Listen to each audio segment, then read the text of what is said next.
Imagine a world in a room that wasn't created for you. Maybe the chairs are on the ceiling with the tables on the floor, or perhaps the door shrinks to a tiny size as soon as you enter. You can't get out. These are ridiculous examples of a room that's not made for you, but it's not hard to see that the government is the same way. The government was made by men for men without the contemplation that women would have the right to vote, let alone be able to run for office.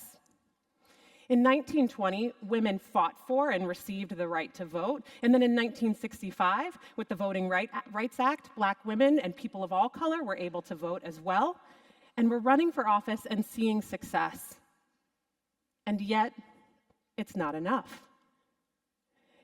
Let me give you just an example here in Ohio alone. 51% of our population are women, and yet only 29% of our elected officials across the entire state are women.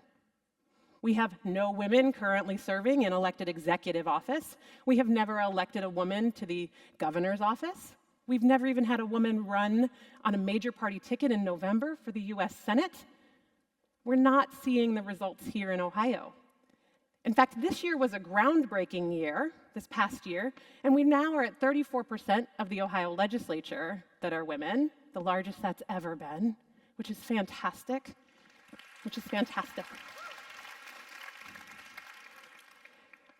But what we know also from research is that it will take 100 years to get to parity at the current rate of candidates we have with the win rate. I'm sorry, that's too slow. That is too slow. So what is causing some of this challenge? It is that we don't have enough women running for those seats. When a man is asked to run for office, oftentimes he says, just tell me how you're going to help me. Just tell me how you're going to help me. When a woman runs for office, she starts to think of all of the hurdles that stand between her and that finish line. Where am I going to find childcare? How am I going to help care for my aging family? Where am I going to build the dollars? Who's going to be my treasurer? How am I going to ensure that the work responsibilities that I have that aren't part of my job description are fulfilled? Where am I going to find support in the community? What am I even going to run for? I don't even know what those jobs do, and I'm pretty sure my skills don't align. Secret, that's not true. Your skills do align. Women need information in order to ensure the run, and they need support for the run. I want to give you a couple of examples. The first one is Crystal Lett,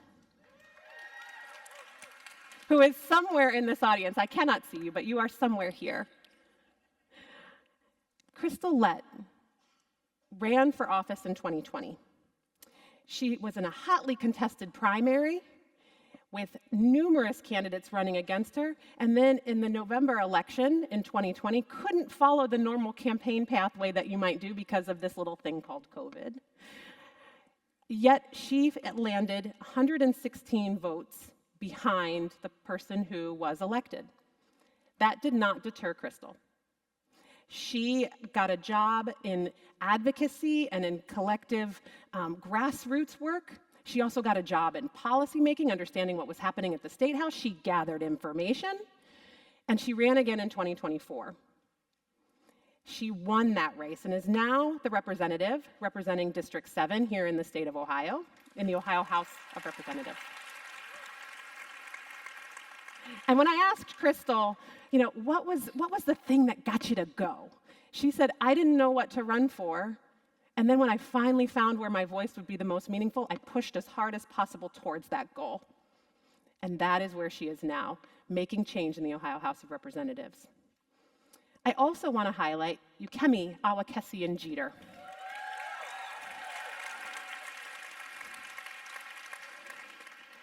Ukemi lives in a community here in the Columbus area, that was redlined.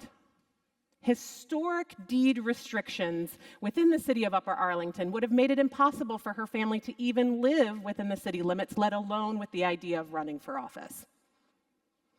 Those deed restrictions were not removed until invalidated by the US Supreme Court in 1984, after Ukemi herself was already born.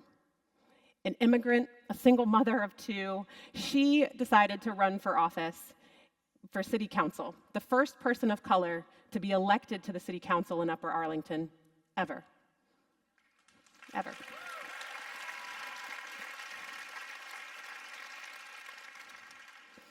She now serves with one other woman of color in Upper Arlington. And when I asked Ukemi, what made the difference for you? She said, I was surrounded by a tribe of women. Those women told me I should run. They had the idea for it. They knew how I could be successful. And then they gave their everything to help me get elected. And it takes that tribe. So I hear from a lot of folks, I'm guessing you're sitting out there, there's nothing I can do to help this situation. The government is in a very challenging place. What can I do, Emily? Well, here I am to tell you what to do. You're welcome. So the first thing is, we need to give you information. That's something that the Matriots is awesome at. We can give you information. We can help you know what to run for. But we also, each individual one of us, need to give her support. We can do that at the Matriots through financial support, but what she needs is that tribe around her. She needs the friend who shows up when you have a baby, not the one who shows up and holds the baby because it's cute. She needs the friend who shows up and does the dishes, does your laundry, feeds you a sandwich, puts you to bed.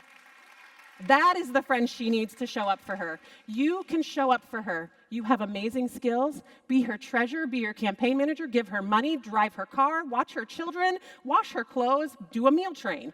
Any of it, all of it. Do it all. Don't make her think of it. You have the power.